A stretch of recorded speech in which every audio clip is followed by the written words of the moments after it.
Hello Facebook বন্ধুরা আমার, আমি আপনাদের সঙ্গে একটা জিনিস খুব আগ্রহীভাবে জানতে চাই, যেটা হলো যে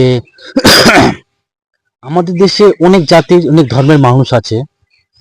তো আপনারা সবাই কোন ভাষাতে বলতে বেশি পছন্দ করেন? যেমন ধরেন, আমাদের একটা গ্রাম্য ভাষা থাকে, একটা শহর ভাষা থাকে।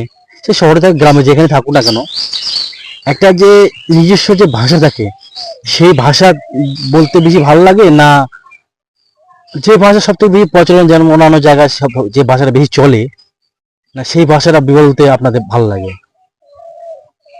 একটু সেই জিনিসটা কমেন্ট করে অবশ্যই বলবেন, জানাবেন আমাকে। আমি জানতে চাই, যেটা হলো নিজের জাতিগত ভাষায় বলতে কথা বলতে বেশি পছন্দ করেন, না